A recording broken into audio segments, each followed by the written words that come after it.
참 예수님, 사순절 잘 보내고 계시죠?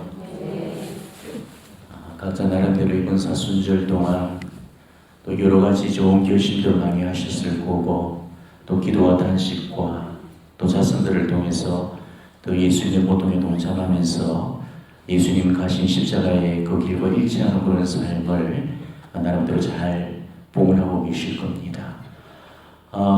이제 사순도 거의 절반에 이르렀죠. 아마 몇 주면은 성주간의 그런 거룩한 제를 우리가 지키기 위해서 이제 머지않아서 판공성사가 준비가 되어야 될 겁니다. 지금 판공성사 다들 보셨는가요? 아직은 좀 빠르죠. 다음 주부터 아마 본당별로 판공성사 있을 건데 우리가 깨끗한 심령으로 또 제를 지켜서 그렇게 고해성사가 잘 준비가 되셨으면 좋겠습니다.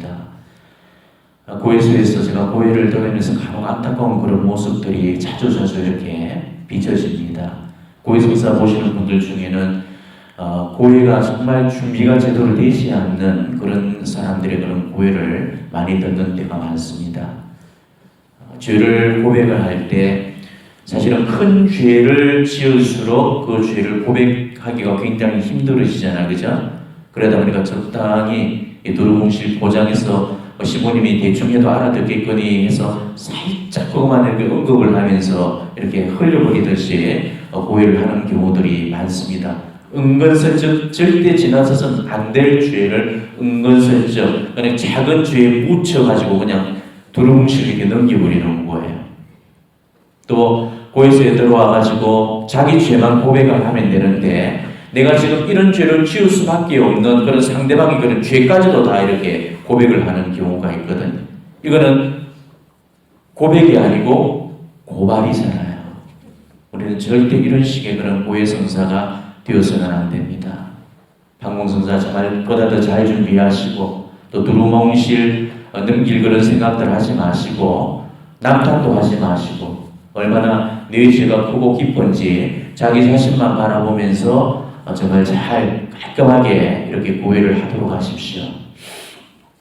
우리가 주님의 사랑이 얼마나 크고 깊고 놀라운지, 그분이 정말 나를 얼마나 사랑하시는지 우리가 그것을 깨닫는다면 우리는 절대 이런 식의 그런 고해성사는 보지를 못할 겁니다. 고해성사는 너무너무 아름다운 그런 성사거든. 칠성사의 그런 은총 중에서 이토록 아름다운 그런 성사가 없습니다. 성체성사가 이 하나님의 희생으로 말미암아서 우리 인간을 기쁘게 해주는 그런 성사라면은 이 고해성사는 우리 인간의 회심으로 하나님을 기쁘게 해드리는 그런 성사이기 때문에 그래서 이 성사가 더욱더 성결하고 아름다운 이유죠. 이 고해성사의 이런 아름다움과 또 하나님의 사랑을 우리가 이런 식으로 뭉개버려서는 절대 안 됩니다. 판공성사라는 것은 우리가 사순식에 그래 봐야 될 그런 어떤 의식적인 그런 요식 행위로 생각해서는 안 됩니다. 근데 지금 얼마나 이 판공성사가 요식적인 그런 행위에 불과한 그런 성사로 전락이 되어버렸습니까? 저는 사실 이 판공성사 기간이 되면은 판공성사 다니기가 제일 싫습니다. 도살장에 끌려가는 그런 어린 양처럼 끌려다니는 그런 심정이에요. 사제한테도 또 고해자한테도 정말로 이 성사적인 그런 지형들이 가장 아름다운 그런 어떤 춤으로 이렇게 자리 잡혀야 될 그 성사가 이 고해성사인데도 그냥 단순히 하나의 그런 형식적인 그런 어떤 의무감만으로 채워지는 그런 성사가 지금 이 판공성사거든요. 제발 여러분만이라도 그런 성사 보지 않도록 그렇게 준비가 잘 되셨으면 좋겠습니다. 나를 향한 그 하나님의 사랑을 느끼지 못하는 그런 성사는 진정한 고백이 되어질 수가 없죠. 이 사순 시기는 지금 하나님이 나를 얼마나 사랑하는가를 우리가 뼈저리게 깨닫는 그런 시기입니다. 예수님의 고통만을 생각하면서 우는 시기가 아니라는 거예요. 나를 위한 이 아버지의 그 사랑에 우리가 감동을 받아서 우려야 될 시기가 이 사순 시기란 말입니다.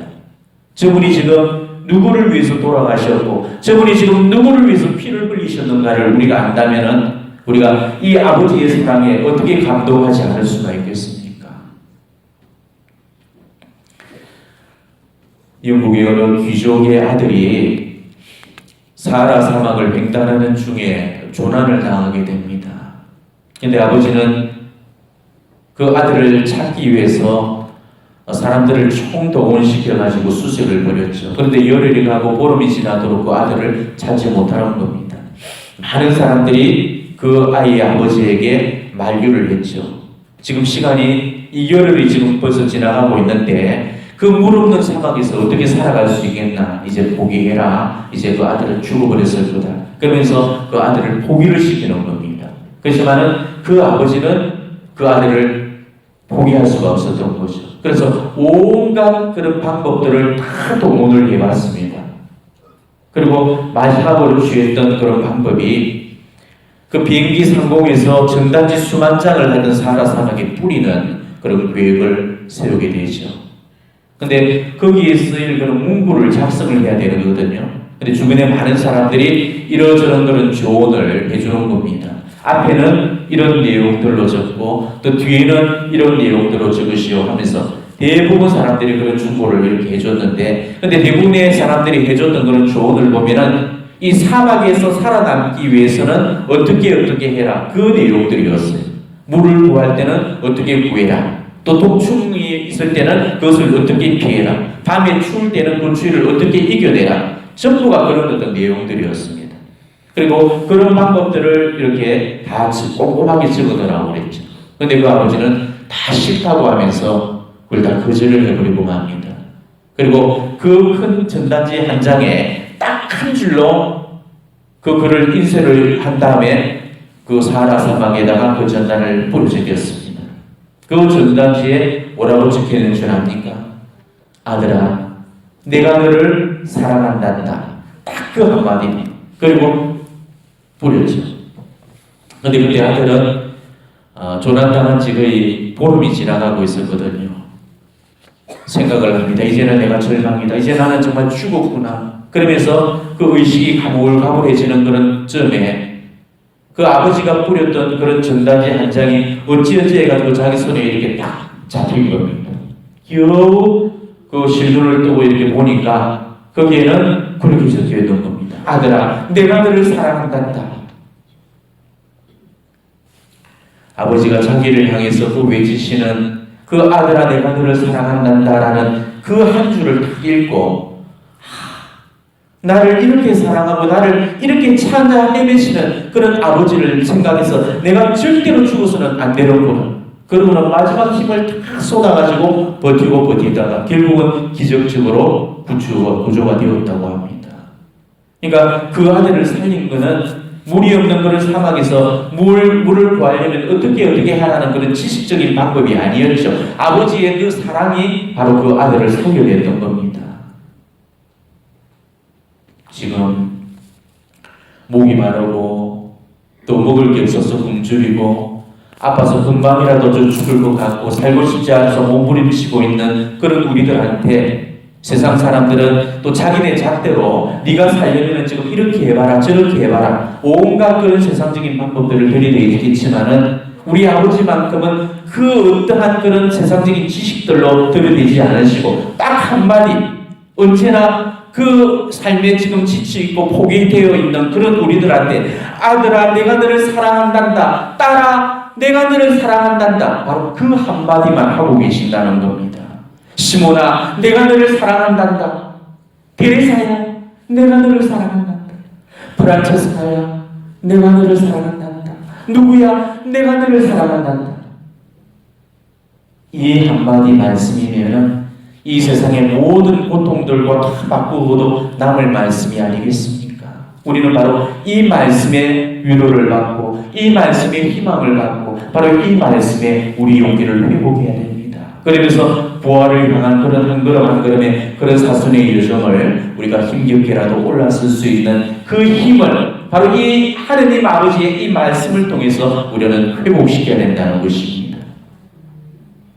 우리가 다 아는 그런 노래겠지만은 오늘 이 노래 사랑합니다 나의 예수님, 이 노래 다시 한번 우리가 조용히 경청하면서 그 사하라 사막에서 그 전단지를 뿌리고자 하는 그 아버지의 그 애끓는 마음이 네 삶에서 여전히 역사하시는 그 아버지의 마음처럼 알아들으시면서 오늘 이 노래를 한번 경청해 보시기를 바랍니다.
사랑한다 나의 아들아. 이게 어쩌면 오늘 하나님 우리에게 들려주시는 그런 사랑의 고백일지 모릅니다. 사랑합니다 나의 예수님. 그리고 이게 우리가 지금 하나님께 들려드려야 될 사랑의 고백이 되어야 되지 않겠는가 그렇게 생각을 합니다. 하나님은 우리 아버지가 되어주시려고 몸이 달아계신 분입니다. 우리를 사랑하지 못해서 안달이 나신 분이 우리 하나님이십니다. 그만큼 우리를 끔찍하게 사랑하십니다. 자, 그렇다면 우리는 과연 그런 하나님을 우리 마음을 다해서 지금 사랑해 드리고 있는가? 내가 온 정성을 다해서 지금 사랑을 드리고 있는가? 온 마음을 다해서 정말 사랑을 드리는가? 내 목숨을 다 바쳐서 지금 사랑을 해드리는가? 근데 우리는 지금 그런 사랑을 못 드리고 있잖아요. 우리가 힘을 다해서 뭐 사랑을 합니까? 돈 버는데 힘 다 쓰고 나는 이겨먹을 걸 아는데 힘 다 써버리잖아. 우리가 그렇게 하나님도 사랑하지 못하는 그런 주제에 어디다 대고 지금 이웃을 사랑하겠다고 감히 얘기할 수가 있겠습니까? 이거는 정말로 부끄러운 일이 아닐 수 없죠. 제대로 그 사랑도 우리가 못하면서 이 사랑이라는 단어를 우리 입술 끝에만 달고 사는 그런 우리 모습들을 정말 한번 성찰해 보시고 진지하게 반성하는 그런 시간들을 가져보셨으면 좋겠습니다. 오늘 우리 주님께서 선포하신 이 이 하느님 사랑과 이웃 사랑, 이 두 사랑은 똑같은 비중의 그런 계명입니다. 때문에 어느 한 가지도 더 중요하고 덜 중요한 그런 계명으로 우리가 여겨져서는 안 됩니다. 이 두 계명은 마치 동전의 양면과 같죠. 각기 다른 그런 두 면을 가지고 있지만은 하나의 동전을 이루는 것처럼 이 하느님 사랑과 이웃 사랑은 바로 두 면을 지니고 있는 그런 하나의 사랑 속에서 일치가 되어지고 있는 겁니다. 그러니까 하느님을 사랑하는 것이 바로 이웃을 사랑하는 길이 되는 것이죠. 또 이웃을 사랑하는 게 하느님을 사랑하는 길이 된다는 것입니다. 자, 그런데 우리는 여기서 주의해야 될 그런 사실이 있어요. 하느님 사랑하고 이웃 사랑이 동등한 사랑이 절대 아니라는 것입니다. 그 사랑에는 분명히 순번이 정해져 있다는 것이죠. 자, 첫 번째 사랑이 있고 두 번째 사랑이 있다는 것이죠. 오늘 예수님께서 분명히 말씀하셨죠. 첫째가 어느 사랑입니까? 하느님 사랑이고 그 다음의 사랑이 바로 이웃 사랑이라는 것이죠. 그렇기 때문에 이 하느님 사랑을 이웃 사랑으로 절대 대신할 수가 없습니다. 예수님께서 하느님 사랑 다음으로 이웃 사랑을 배치한 그런 이유도 바로 하느님 사랑이 먼저 되어야만이 이웃 사랑이 되기 때문에, 하느님 사랑이 안 되고 있는 이웃 사랑은 그런 사랑이 아니라는 것이죠. 우리가 이웃을 사랑하려면은 이 하느님과의 그런 관계부터 올바로 형성이 되어 있어야 됩니다. 하느님을 내 마음을 다해서, 내 목숨을 다해서, 내 정신을 다해서, 내 힘을 다해서 사랑하게 될 때 우리는 이웃을 내 자신처럼 받아들이고 그때 비로소 사랑해 줄 수가 있는 겁니다. 사랑하면서 산다는 것이 얼마나 어려운 일인지 아마 여러분들 모르지 않으실 겁니다. 많은 사람들이 그렇게 말을 하죠. 하느님 사랑은 잘 되는데 이웃 사랑이 잘 되지 않는다고 그런 말들을 합니다. 여러분들도 공감하죠? 남편 문제만 해도 그렇잖아요. 자, 여러분의 가장 가까운 이웃이 누굽니까? 리주 단원의 아네스가 아닙니다. 바로 남편이죠. 여러분이 제일 첫 번째로 사랑해야 될 여러분의 이웃이 바로 남편이거든. 자, 그렇다면 여러분은 남편들 다 사랑하고 계십니까? 물론 사랑하려고는 하겠지요. 근데 사랑이 안 되는 게 문제지. 미운 남편 내가 어떻게든 그 사랑해 보려고 이렇게 열심히 다녀가지고 또 결심 세우고 공헌하지만은 또 말처럼 되지 않는 것이 또 이웃 사랑이거든요. 저 집구석에 들어가면은 또 속 발칵발칵 뒤집어 놓죠. 그래서 여기서 우리가 눈물 흘리면서 이거 공헌했던 마음들 싹 다 가시고 니 주고 내 죽자 하면서 또 대판 묻어버리잖아요. 우리 주변에는 왜 이렇게 사랑하면서 살아야 될 그런 사람들보다는 미움을 주고받으면서 사는 그런 사람들이 더 많은지 모르겠습니다. 그죠? 집에 들어오면은 남편 믿지, 자식도 믿지, 시애미가 믿고 며느리가 믿고 손주들이 믿고 어디 그뿐입니까? 또 우리가 성당을 가면은 레지오 단원의 그 루시아 그게 또 골보기가 싫어가 레지오 나가기가 싫어요.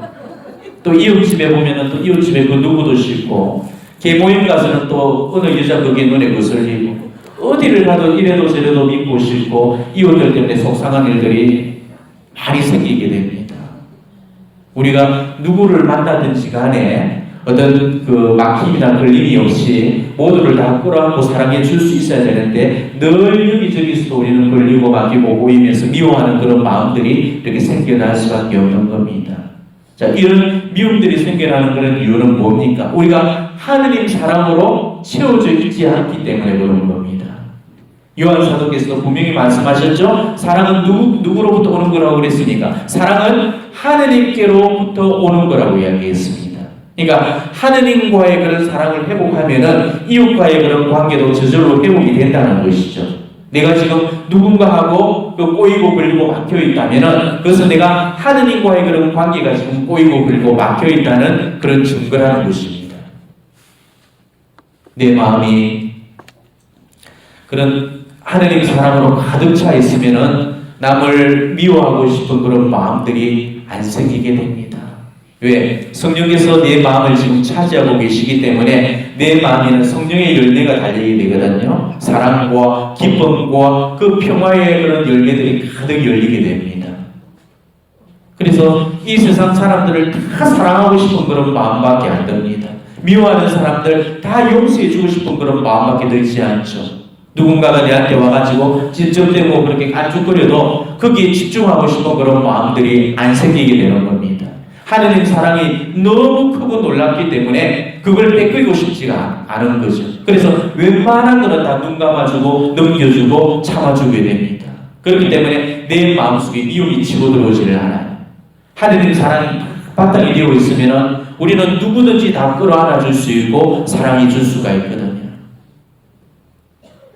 저도 이 문제를 갖고 오랫동안 고심하면서 영적인 그런 작업들을 해왔습니다.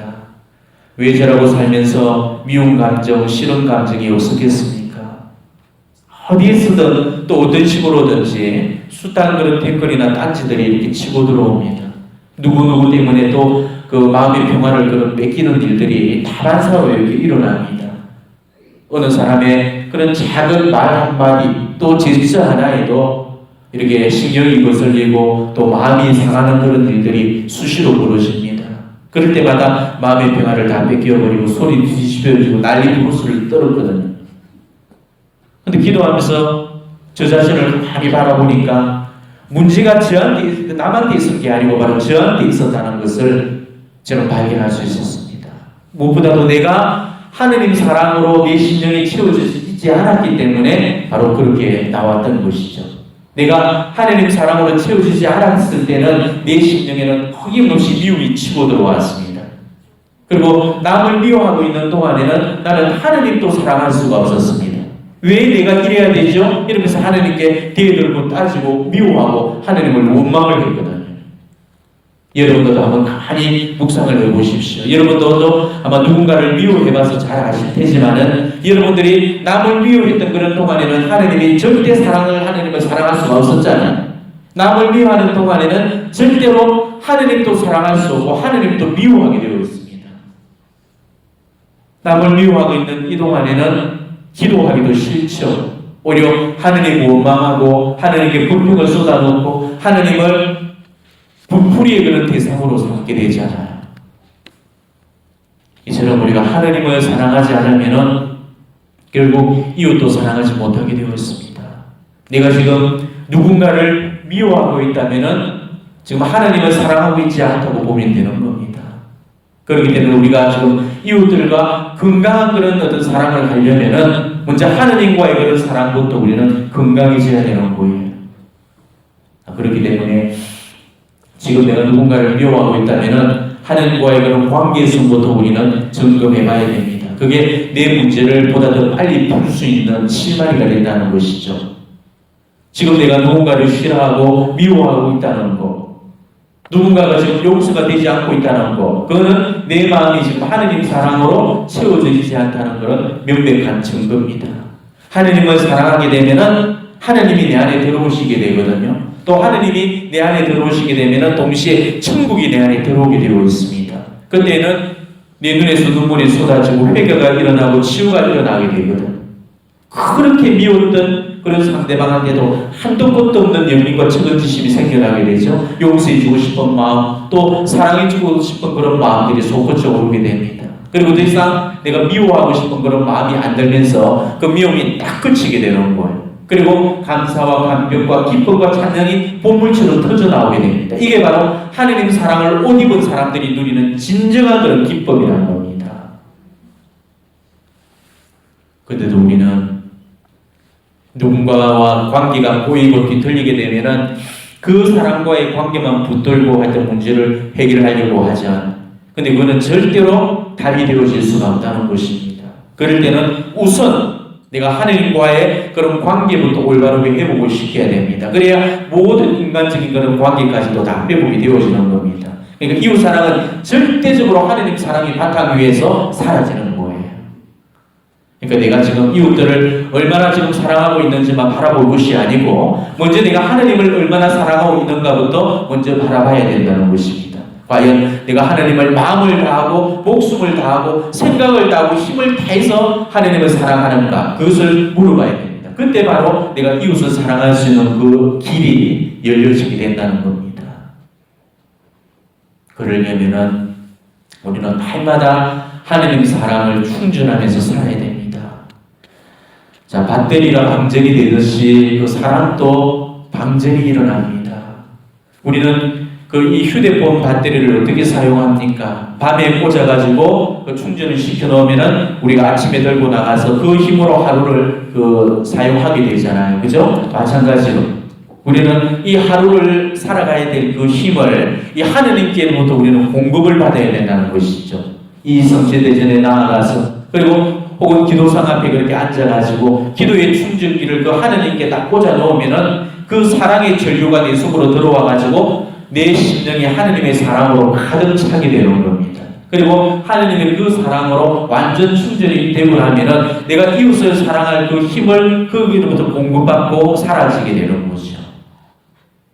매주 우리의 성모님은 하루 3시간을 하느님이 기도하는 그런 시간으로 보내라고 우리에게 말씀을 주셨습니다. 자, 3시간의 시간이라면은 그 바닥난 그 배터리가 충전되는데 충분한 그런 시간이잖아요. 바로 그 3시간이 우리를 그 사랑 안에 살아갈 수 있도록 그렇게 만들어준다는 겁니다. 사랑해야 될 줄은 알지만은 사랑하기 힘들 때가 너무 많잖아요. 우리의 그런 마음을 가지고는 미운 사람을 사랑하기가 너무너무 어렵습니다. 내 안에 깃들어 있는 그런 사랑은 너무나 작고 너무나 적기 때문이죠. 그 적은 사랑만으로 우리가 이웃을 사랑하면서 살려고 하니까 힘이 빠지고 또 힘이 딸릴 수밖에 없는 겁니다. 그러니까 그 힘만 갖고 내가 이웃을 대하려고 하니까 내한테서 나올 수밖에 없는 그 힘은 용심밖에 없는 거죠. 이미 다 고갈이 되고 바닥에 난 그 사랑을 내가 팍팍 긁어가지고 없는 것들을 퍼주려고 하니까 나는 항상 거들리게 되는 겁니다.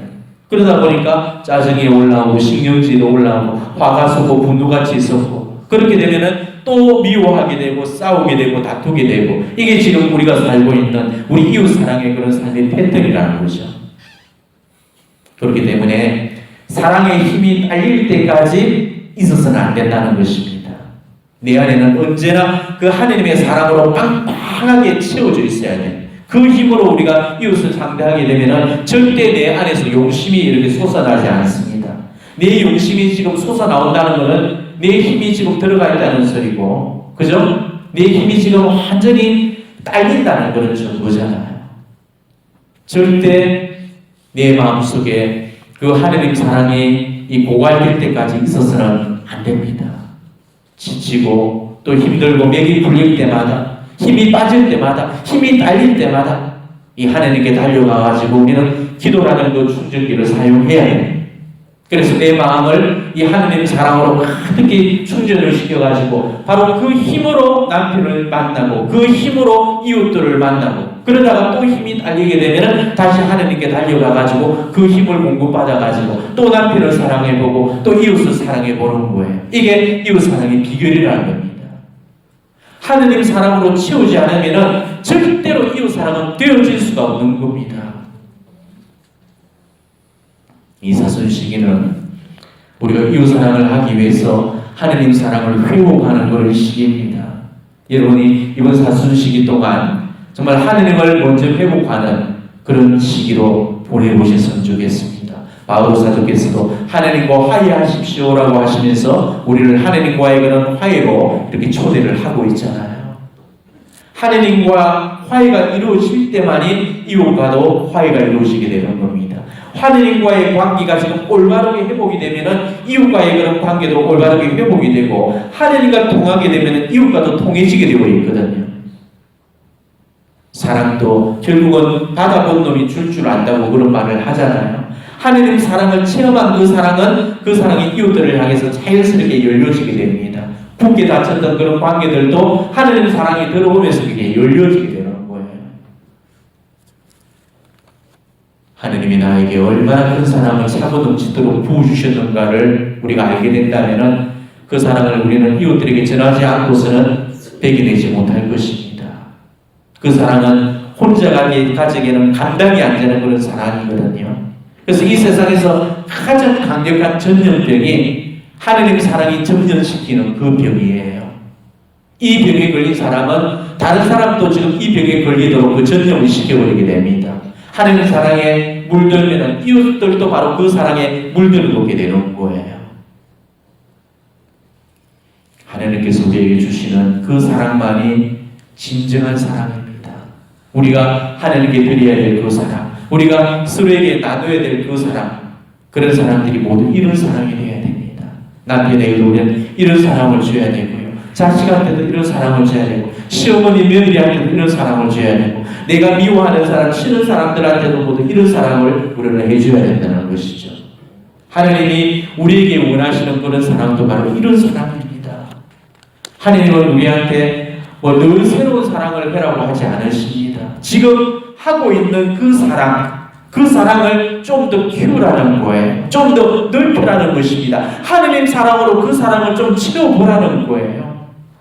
남편과 아내를 지금보다 좀 더 사랑해보라는 겁니다.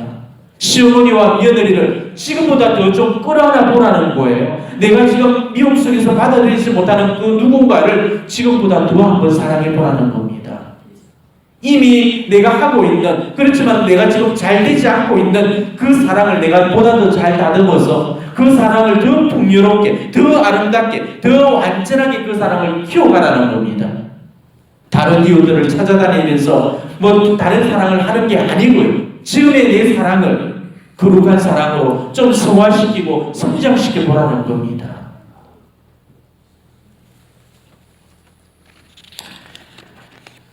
하나님 사랑이니 또 이웃 사랑이니 우리가 거창하게 말대로 그렇게 하지만은 진짜 우리가 작은 사랑 하나도 실천하지 못한다면은 하나님 사랑, 이웃 사랑 이것은 전부 다 거짓된 그런 사랑일 수밖에 없는 겁니다. 우리가 진짜 사랑도 하지 못하면서 그 사랑이라는 단어를 너무 쉽게 우리 입술 끝에 올리고 사는 경우가 얼마나 많은가 한번 생각해 보십시오. 헛된 시어머니 밑에서 고생하는 그 며느리가 그 마음속으로 지금은 내가 힘이 딸리니까 말 안 하고 참고 있지만은 나중에 네 힘 딸리면 그때 한번 보자. 이런 큰 마음으로 지금 내가 참고 있다면은 이거는 사랑을 하는 게 아니고 앙심을 하고 있는 거잖아요. 남편이 지금 외도를 해가지고 나에게 모욕을 주는 그런 문제로 힘들어하는 그런 자매가 나중에 언젠가는 내가 대갚아 줄 때가 있을 거야. 그때는 보란듯이 한번 내가 갈아엎어버리겠다. 이런 마음으로 지금 남편을 대하고 있다면 그건 사랑이 아니고 그건 모욕이잖아요. 이웃들에게 우리가 이런 비정한 마음을 품고서 하나님을 사랑한다는 거, 그거는 하나님이 그런 사랑을 찻대기로 가져와도 그건 안 받아주실 겁니다. 오늘 예수님께서 말씀하시는 그 사랑은 뭔가 새롭고 거창한 그런 사랑을 누군가한테 다시 시작해보라는 그런 말씀이 아닙니다. 이미 하라고 주신 그 사랑이라도, 지금 내가 하고 있는 그 사랑이라도 제대로 건강한 사랑으로 한번 회복시켜보라는 겁니다. 그게 하나님을 사랑하는 거고 그것이 이웃을 사랑하는 거라는 것이죠. 지금 여러분들이 여기 와가지고 강론을 듣고 또 제 강론을 들을 때는 머리를 끄덕이고 그래 맞아 그렇게 해야지, 그렇게 해놓고 또 돌아가서는 또 어떻게 합니까? 다 잊어버리잖아요. 살 때는 다시금 그 옛날로 다시 돌아가겠죠. 그러면서 지 꼴리는 대로 지 손질 부리면서 그렇게 살아가는 사람들이 얼마나 많습니까?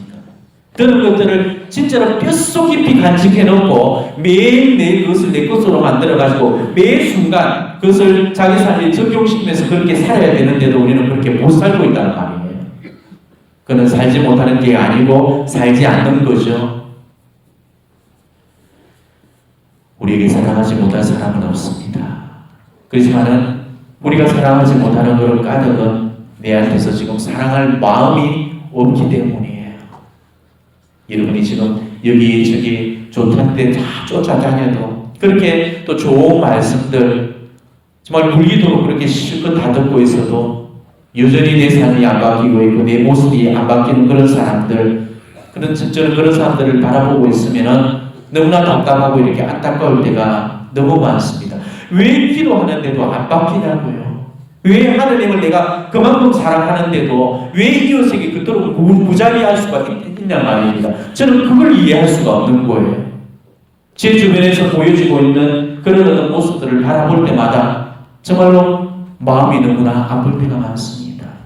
우리 사제단의 그런 사랑 없는 그런 모습들, 우리 수녀님들의 그런 어떤 수저들의 사랑 없는 모습들, 우리 봉사직에 몸 담고 있는 사람들의 그런 모습들, 또 여기에서 오는 분들의 그런 간간히 보여지는 그런 모습들, 너무너무 사랑 없는 그런 모습들을 바라볼 때마다 제 가슴이 에이듯이 그렇게 아파옵니다.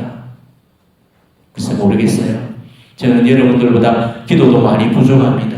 하루에 묵주 100간씩 바치고 그런 여러분에 비해서 제 기도는 형편이 없어. 어쩌면 여러분이 저보다 훨씬 더 하나님 사랑하고 하나님과 가까울지도 몰라. 그러나 여러분보다 제가 훨씬 더 못 미치겠지만은 저도 저 나름대로 기도를 드리고 있고 또 하나님 사랑하면서 이렇게 하루하루를 지금 살고 있단 말입니다. 근데 부족하나마 제가 기도를 하니까 제 삶이 바뀌어지더라는 겁니다. 하나님 사랑하면서부터 이웃과의 관계도 바뀌어지더라는 거예요. 예전에는 미운 사람이 더 많았습니다. 싫은 사람들이 더 많았어요. 근데 지금은 저한테서 미운 사람이 없고 싫은 사람이 없어요. 몰라요. 저를 싫어하는 사람은 있을지 몰라도 제가 싫어하는 사람은 없습니다. 저를 미워하는 사람은 있을지 모르겠지만 제가 미워하는 사람은 없다는 거예요.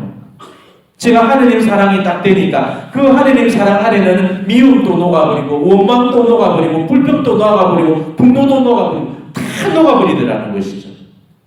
그래서 저는 이제 이 사랑하면서 산다는 게 어떤 건가를 정말 조금이라도 저는 지금 깨닫고 있습니다. 사랑하면서 산다는 게 이만큼이나 아름답구나라는 것을 저는 정말 늦게 발견했거든요. 그래서 저는 이제 더 이상 미움을 선택하지 않을 겁니다. 그렇게 쓰기에는 지금 제한테 남겨진 그런 인생의 날수가 너무나도 짧고 아깝거든요. 지금까지 저는 충분히 미워하면서 살아왔습니다. 저는 사랑하면서 살아왔던 그런 시간보다 미워하면서 살아왔던 시간들이 훨씬 더 많았습니다. 만나고 싶은 사람보다도 만나고 싶지 않은 사람이 훨씬 더 많은 그런 삶을 살아봤거든요. 이제 그렇게는 안 살 거라는 거죠. 왜? 그럼 근원적으로 네 인생을 낭비하는 짓이니까. 사랑하면서 살기도 부족한 시간이거든. 그래서 저는 이 남은 시간만이라도 저에게 남겨진 이 시간만큼이라도 정말로 미치도록 한번 하나님을 사랑해보고 정말 미치도록 한번 이웃들을 사랑하면서 원없이 사랑하면서 그렇게 살아가고 싶은 게 제 꿈이에요. 여러분도 정말로 하나님께 기도하고 하나님을 사랑한다면 그런 사랑의 삶을 선택해야 되지 않습니까? 미움을 중단하고 정말로 이웃을 향해서 내 자비의 문을 활짝 열으셔야죠. 하나님만이 지금 자비의 문을 여시면 뭐가 합니까? 내가 지금 이웃을 향해서 자비의 문을 닫고 있는데 우리에게 이 자비의 성령이 무슨 의미가 있겠습니까? 예수님께서 뭐라고 하셨죠? 내가 말하는 것은 희생제물이 아니라 자비라고 이야기하셨잖아. 매일 미사에 참여하고 성제대 전에 몇 시간씩 기도하고 또 묵주를 100단씩 돌리고 밤을 새워서 기도하는 거, 그게 하나님 사랑이 아닙니다. 우리는 하나님 마음에 드는 사랑을 해야 해요. 하나님이 바라시는 것은 희생제물이 아니라는 겁니다. 하나님이 바라시는 것은 자비입니다. 자비. 우리는 이 하나님이 마음에 드는 그 사랑으로 그 하나님을 섬겨드려야 해요. 그러면은 이웃을 향한 그런 미움을 거치고 우리는 사랑을 선택해야 됩니다. 왜? 하나님께서 바로 그것을 요구하시고 그것을 마음에 들어 하시니까. 요한 사도께서도 분명히 말씀하셨죠. 누가 하나님을 사랑한다 하면서 자기 형제를 미워하는 사람은 그 사람은 거짓말쟁이입니다. 눈에 보이는 자기 형제를 사랑하지 않는 사람이 보이지 않는 하나님을 어떻게 사랑할 수가 있겠습니까? 라고 이야기하면 남편을 끌어안고 시어머니를 마음으로 섬기고 며느리를 내 딸처럼 품에 거두고 정말로 내가 사랑해주지 못하는 그런 사람들을 사랑하면서 사는 것, 하나님께서 우리에게 원하시는 거 바로 그게 아니겠습니까? 그게 하나님을 온 힘을 다해서 사랑하는 게 아니겠습니까? 하나님의 사랑으로만 모든 것이 다 풀려질 수 있다는 거, 하나님 사랑만이 이 세상 모든 인간관계를 다 풀 수 있는 그런 열쇠라는 거, 하나님 사랑이 또 나를 변화시키도록 우리가 그 사랑 앞에 우리 마음의 문을 활짝 열어드렸으면 좋겠습니다. 그리고 사랑하기를 두려워하지 마십시오. 사랑하기를 포기하지 마십시오. 사랑하기를 중단하지 마십시오. 누구든지 간에 네 사랑이 포기되어져서는 안 됩니다. 정말로 힘들어도 미워도 싫어도 다시 한번, 속상해도 또 한번, 습습해도 또 한번, 그렇게 끊임없이 내 마음의 심령을 열고 그들을 향한 그런 구애를 끊임없이 해보는 겁니다. 네 사랑을 다시 한번 회복시키시기를 바랍니다. 그리고 그 힘으로 정말 이웃들을 사랑하는 그런 힘을 받으시기 바랍니다. 그 힘으로 다시 남편도 한번 사랑해 보시고요. 바로 미워하는 원수도 바로 그 힘으로 한번 용서해 보시고, 싫어하고 미워하고 원한인 사람들도 바로 그 힘으로 다시 한번 사랑해 보도록 하십시오. 우리는 사랑받기 위해서 태어났지만은 또한 우리는 사랑하기 위해서 태어난 존재라는 겁니다. 그러니까 사랑을 빼고서는 우리의 존재 이유가 없는 거예요. 사랑은 우리의 시작이고 우리의 마침입니다. 우리의 삶은 바로 사랑에서 시작해서 사랑으로 맞춰져야 되거든요. 샤를로트 북곡에서는 우리에게 사랑의 은사자가 되십시오라고 이야기를 합니다. 바울 사도께서도 그러셨죠. 이 세상에서 가장 좋은 은사는 바로 사랑이라는 것을 고린도전서에서 우리에게 알려주셨잖아요. 우리는 하나님께로부터 너무나 큰 그런 사랑의 빚을 너무나 많이 지고 지금 살고 있습니다. 아직도 그 빚을 다 갚기에는 우리 사랑이 턱없이 부족하고 모자랍니다. 그래서 한 사대라도 더 사랑하면서 그 큰 빚을 우리가 좀 더 갚아나갔으면 좋겠습니다. 사랑은 우리가 지금 하나님께 갚을 수 있는 가장 아름다운 의무라는 사실을 잊지 마시고 더욱 열심히 이웃들을 사랑하면서 살아갔으면 좋겠습니다. 미워하는 사람들도 있겠고 또 싫어하는 사람들도 있겠지만은 오늘 그런 한 사람 한 사람들 이 재단에 다 봉헌을 하시고 또 미움도 없애주시고 원한도 지어주시면서 정말로 하나님께서 바라시는 깨끗한 그런 예물로서 그 자비를 이 재단 위에 올려놓으시길 바랍니다. 우리가 정말로 두려워해야 될 것은 내 삶의 족적이 다 기록되는 그 생명의 책에 사랑의 진 빚이 남지 않도록 하는 것, 그걸 우리가 가장 돌이켜 살펴봐야 될 겁니다. 야고보 사도께서도 이야기하셨죠. 무자비는 가차없는 심판을 받게 된다고 경고하십니다. 그러니까 우리가 하나님 심판대 앞에서 받게 될 그런 심판은 바로 사랑의 심판이 된다는 것이죠. 바로 이 심판대 위에서 공의의 심판이 아니라 하나님 자비의 그런 심판이 이루어질 수 있도록 더 많은 사람들을 더 많이 사랑하면서 살아가는 그런 여러분들이 되시기를 진심으로 축원합니다.